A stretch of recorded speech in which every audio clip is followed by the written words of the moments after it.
isang medal blocker na galing sa ibang team. Nakuha daw ng Creamline. Sino kaya ang tinutukoy nila? Alyssa Valdez tuloy na tuloy sa Alas Pilipinas. Magiging team captain? Alas Pilipinas player na si Brian Bagunas, kauna-unahang Pinoy or Filipino male na nakatanggap ng championships sa Japan Volleyball League. Sino naman ang sa girl ating pag-usapan? Bella Belen, mukhang pumapag-ibig. Andre, kilig na kilig. Lahat yan ay na ating topic this video. Kaya before that guys, please nakikiusap ako. Huwag niyong kalimutan mag-like, comment, and subscribe, and pa-hit the notification bell for more PBL UAAP volleyball updates dito sa Pilipinas. Maraming salamat sa suporta nyo. At ngayon guys, nakikiusap naman po ako sa may mabuting puso dyan. Pakitulungan naman po kami, especially ang aking kapatid na grabe po. Yung sakit niya na stroke po siya at may congenital heart disease po. May butas po ang kanyang puso. Grabe po kasi yung mga bilihin ang mamahal ng gamot at ako ay nakikiusap at humihingi ng tulong sa inyo. Kahit ilang amount lang po pang dagdag lang sa gamot ay malaking tulong na sa akin.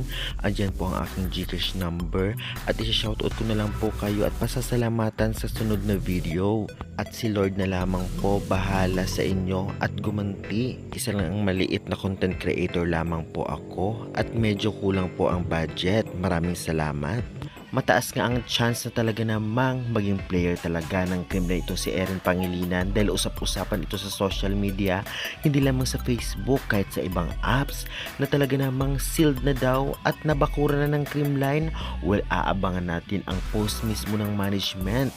Kaya syempre, kung sakali man totoo ito ay malaking tulong din ito para sa CCS sa kanilang mga medal blockers. Samantalang Alyssa Valdez, tuloy na nga ba sa Alas Pilipinas? Well, ang sagot parang oo na. Based sa interview ay gustong-gusto niya ulit talaga maglaro para sa support niya sa Pilipinas at madala ulit ang bandila nating mga Pinoy sa ibang bansa kagaya na lamang sa paglalaro niya sa ABC at SEA Games noon dahil nakakamiss din daw talaga maglaro international. Kaya good luck Alyssa Valdez. Samantalang congratulations naman sa team ni na Brian Bagunas sa Japan dahil nga sa Japan Volleyball League Men's Division ay sila nga ang champion. Bilang import nitong ngang Panasonic ay talagang syempre kahit sino ay magiging proud. Ganun pa man hindi pa rin maiiwasan ang bash dahil daw bangkulo si Brian. Ngunit kitang-kita naman natin talagang may mga parts na talagang magaling siya at nakamaraki ang ambag niya dito nga sa team.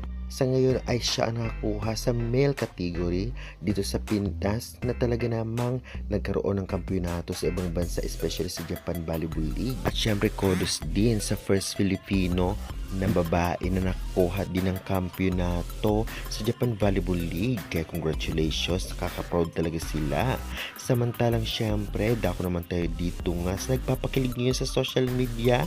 Ito nga ang Bella Belen at itong si Andre. Karakot na talaga namang pinag-usapan sila sa social media. Ganun pa man, supportahan na lang natin si Bella Belen sa kanyang mga desisyon sa buhay. Grabe naman. Kinilig din ba kayo? Pa-comment nga dyan sa baba and pa-subscribe na lang for more valuable updates.